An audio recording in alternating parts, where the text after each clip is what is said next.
The College of Fine Arts is one of Australia's leading art schools. Professor Ian Howard is the Dean of COFA. He's also an artist in his own right. Professor Howard, you have just come back from China, where a very important partnership has just been formed. Yes, really under the auspices of the Central Academy of Fine Art, which is the biggest and most prestigious art school in all of China. They brought together, well, a dozen of the leading art schools around the world to establish an international network. So it was great in terms of, an Australian perspective, to be the one college invited to attend. You're also interested in Chinese art, so I understand you had an interesting experience when you were there? Yes, so as well as working with those high-level art schools, I've worked for many, many years with a colleague artist, Colonel Xing. And I say colonel because he's a colonel within the People's Liberation Army. Kind of odd, but the PLA, not surprisingly, has a small performing arts school, theatre, dance, opera, and they have an art school as well. So Colonel Xing is an esteemed graduate from there, and many, many years ago, 15 years ago, I saw his work, and it had many parallels, crossovers with my interest. And my interest is, of course, bringing civilian and military cultures together. He was coming from a very military culture, but he had a kind of sensitivity in terms of the way he was interpreting his military world, and it brought us together, and we've had many shows. So I met up with Colonel Xing, of course, again in Beijing. A lot of people might be surprised to hear that the PLA has an art school and that interest in art. Why is that? Oh, firstly, I guess it's a very, very large institution. So the larger an institution gets, the more appendages it sort of has. But they've always valued, as has every defence force, from the Americans to the Australians to the British, what have you, European defence forces, they've always had a dimension which was to, in a sense, win the hearts and minds of both their own soldiers and Air Force people and Navy people and what have you, but also, of course, I don't know whether you'd call it propaganda or not, but also to win the hearts and minds of their populations. So through opera, through great art, through singing, then the message gets out in terms of the role of the military institutions and the defence forces. And not surprisingly, as with China, they do it more and better than most. How does that make you feel as an artist, which I suppose one of the key things one thinks of with art is that it's freedom of expression? No, absolutely, and indeed my background came from a protesting 20-year-old conscriptable male during the Vietnam War, and I was an art student at the time. So I've therefore, and as a consequence of that, those early days, have been very interested in, and indeed it's driven my entire artwork, the relationship between civilian populations and military populations. And I even add in there political populations. And it's a very simple thesis, and that is usually the better decisions are made when there's a relationship between civilian, military and political. And if you take any one or two of those elements out, the decisions usually get worse. So that if you just have a military decision, just have a political military decision, just have whatever, it historically has proven to be less reliable and less effective in terms of decisions, whether it was entering into the Vietnam War or the Iraq War or whatever. So my thesis has always been, let's bring all the parties together. Now, from an artist's point of view, that sounds very grand, but actually on the ground, what I do is that I bring civilians, art students, artists and what have you into contact with military institutions, whether it's military bases, secret weapons, walls or whatever. So can you tell me about your particular style of art? Is it drawings or...? Yeah, it's a whole range of different mediums, but I'm probably most known for rubbing, as in rubbing a coin where you get the relief of the kangaroo or whatever the impression is. Well, if you upscale that to think about the Berlin Wall, the Great Wall of China, an F-14 Tomcat aircraft, well then you're making a rubbing of that particular object. And the importance of that is it's almost like archaeology. If you can imagine you're an archaeologist, you're at a particular site in literally a top secret Air Force base in Norfolk, Virginia or whatever it is, with F-14s in the mid-70s, then you're there in an exploratory way. You're working with this rare and exotic object, a $30 million fighter aircraft, and you're taking an impression of it with a rubbing, maybe 12 metres long times 4 metres high.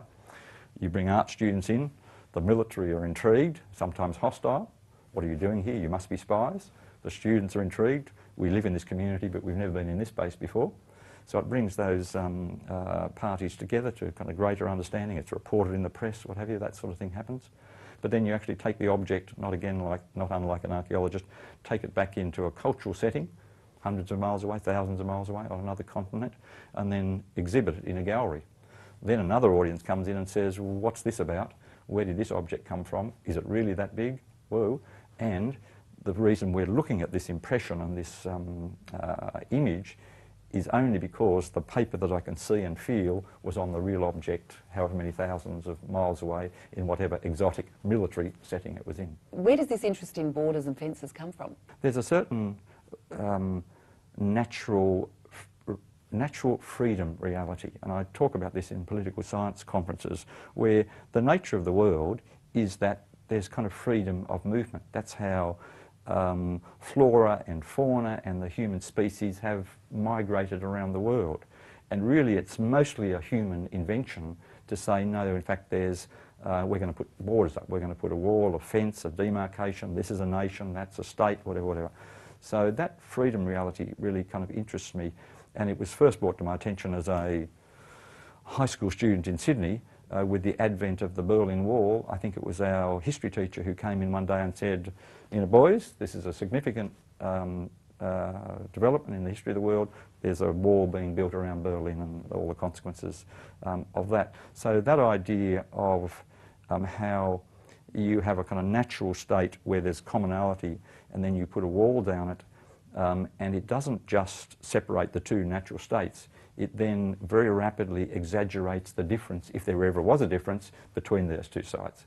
So politically and strategically, it's a bit of a problem, because walls immediately solve a problem, but they immediately make it worse. They make it worse. So as a consequence of that, I've been interested in walls, and in 1974 I did a rubbing of the Berlin Wall under great difficulty, as you might appreciate, although of course it was from the western side. The Berlin Wall was built in East Germany, so we just had about 20 minutes before the police arrived and bundled us off. But so I worked on Berlin then, historic Hadrian's Wall up in Scotland as well, the Great Wall of China, of course, the ancient walls of Xi'an, the Israeli barrier, of course, which is a very, very massive, incredibly obtrusive, contemporary wall which separates the West Bank from Jerusalem, with a group of students from the Islamic Muslim University in Jerusalem. They worked with me. And in terms of borders and fences, I spoke at an international political science conference just last year, which was marking the 20th anniversary of the fall of the Berlin Wall.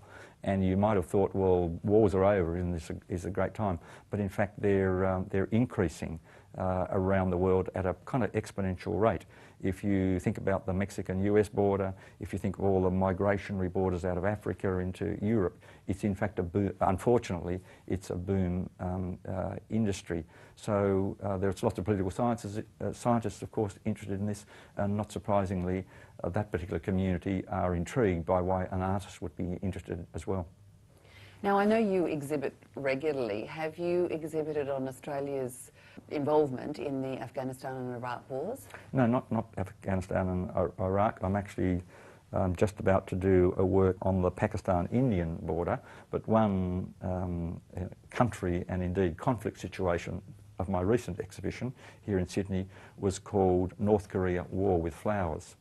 So over the years I've done a lot of work both in South Korea going up to the border, and in 2007 I was in Pyongyang in North Korea and came down to the border. What was it like working in North Korea? I need to tell you the story. One of the works that I made was a rubbing of the US Navy Pueblo. This is the spy ship that the North Koreans captured in the dying days of the Vietnam War. Well, the ship is still in Pyongyang in the river/harbour. So one night we'd been looking at various things, and our minders came and said, and tomorrow we're going to visit the US Navy Pueblo. And I said, oh, that's terrific. Could I do a rubbing? Because I happen to carry paper and equipment with me wherever I go. And they said, rubbing, what's this? So I got out my little red book.